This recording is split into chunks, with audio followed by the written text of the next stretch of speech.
दो तरह के मसीह लोग आपको मैं हर वक्त बताता हूं कि दो तरह के मसीह लोग हम अपने जीवन में देख सकते हैं। एक तरह के वो जो जिनकी गाड़ी में प्रभु यीशु मसीह हैं लेकिन ड्राइविंग सीट पे नहीं है, और दूसरी तरह के वो जिनकी कार में यीशु मसीह तो है लेकिन ड्राइविंग सीट पे। यानी कुछ लोग जिन्होंने यीशु मसीह को कबूल किया और अपना मुक्तिदाता करके ग्रहण किया, फिर भी वो परमेश्वर को बताते हैं कि परमेश्वर आपको काम मेरे जीवन में किस हिसाब से करना चाहिए, किस टाइम पे करना चाहिए। इसलिए लेकिन यदि आप इस बात को जान जाएं, एक दूसरे से बोलिए एक दूसरे से, काम ऐसे करो कि सब कुछ मुझ पे निर्भर करता है। प्रार्थना ऐसे करो कि सब कुछ परमेश्वर पे निर्भर करता है।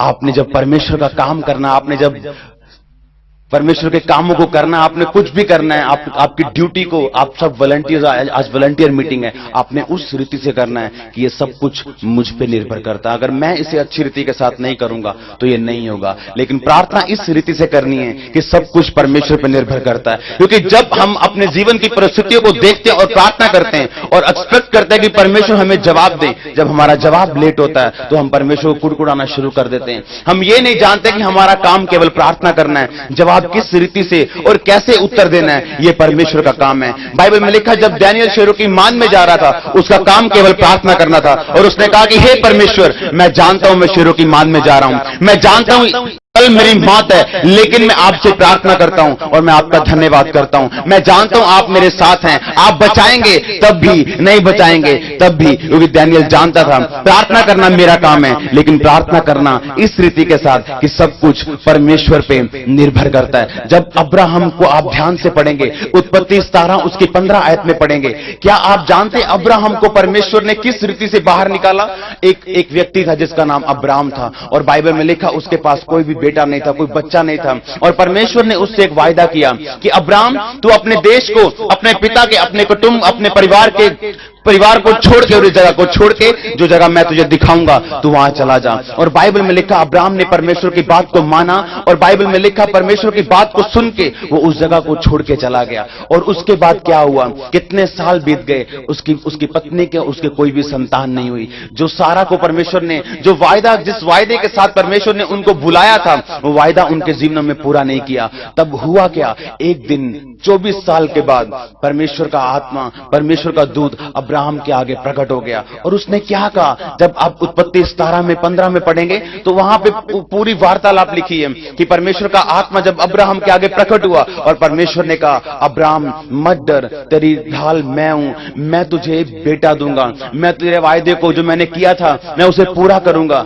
अब्राहम लिखा मन ही मन हंसा, और उसने क्या कहा, जब आप ध्यान से पढ़ेंगे उत्पत्ति 17 उसकी 15 आयत में पढ़ेंगे, जब आप 17 आयत पढ़ेंगे तो लिखा, अब्राहम मुंह के बल गिर पड़ा और हंसा और मन ही मन कहने लगा, क्या 100 वर्ष के पुरुष के भी संतान होगी? क्या सारा जो 90 वर्ष की है पुत्र जनेगी?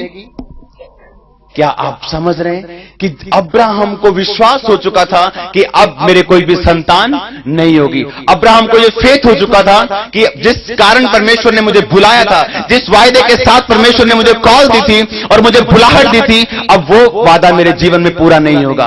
आप जानते हैं अब्राहम बूढ़ा हो चुका था, उसके 13 साल पहले अब्राहम की एक संतान हुई थी जो सारा की दासी के द्वारा हुई थी, जिसका नाम क्या था? इस्माइल। उसका नाम था इस्माइल।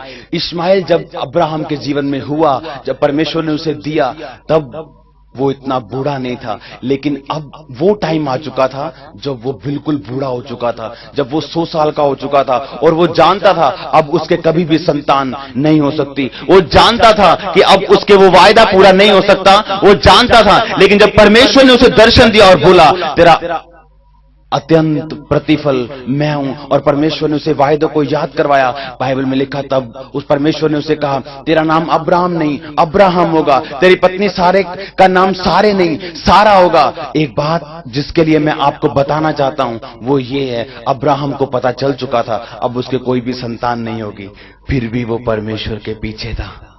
फिर भी वो परमेश्वर का धन्यवाद कर रहा था, फिर भी वो प्रार्थना कर रहा था, फिर भी वो रोजे रख रहा था। जिस कारण परमेश्वर ने उसे बुलाया था, जिस वायदे के साथ परमेश्वर ने उसे बुलाया था, उसे पता लग चुका था अब ये वायदा उसके जीवन में पूरा नहीं होगा, लेकिन फिर भी वो थैंक्स कर रहा था, फिर भी वो धन्यवाद कर रहा था। ये प्रूफ करता है इस बात को कि अब्राहम इस बात को जानता था और मानता था, वो चंगा करे या ना करे वो मेरा परमेश्वर है, आशीषित करे या ना करे वो मेरा परमेश्वर है, वो मुझे संतान दे या ना दे वो मेरा परमेश्वर है। मैं जानता हूं परमेश्वर के पास जो मेरे लिए है वो मेरी संतान से, मेरी आशीष से, मेरी बरकत से कहीं ज्यादा बढ़ के है। मैं जानता हूं परमेश्वर का प्रेम और परमेश्वर की योजना जो मेरे जीवन में वो कहीं ज्यादा बढ़ के है। वो इस बात को जानता था, इसीलिए वो प्रार्थना कर रहा था, इसीलिए धन्यवाद कर रहा था। इसीलिए जब उसको मालूम पड़ चुका था कि अब उससे संतान नहीं हो सकती, अब वो अत्यंत बूढ़ा हो चुका है, लेकिन लिखा वो तब भी अगर उसके जीवन में ऐसी बात होती, अगर अपने जीवन में वो परमेश्वर के वायदे की उड़ीक कर रहा होता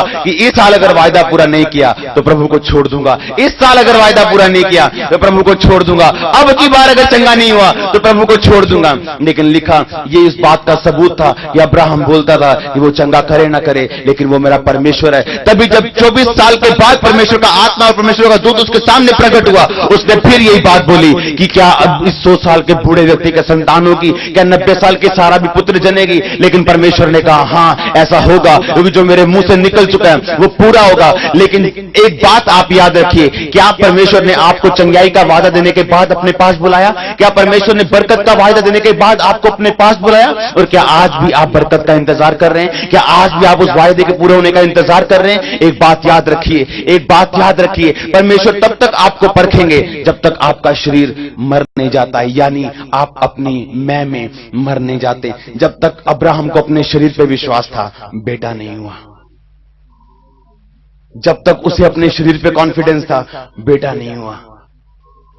जब उसे पता चल गया अब मैं बूढ़ा हो चुका हूं, परमेश्वर प्रकट हो गए कि अब जब तुझको इम्पॉसिबल लगता है मैं पॉसिबल करूंगा। हालेलुया। लेकिन परमेश्वर परख रहे थे अब्राहम को कि ये क्या करता है। जब अब भी मैं इसको संतान नहीं दे रहा हूं, अब भी जब मैं इसके जीवन में काम नहीं कर रहा हूं, तब ये क्या करता है, तब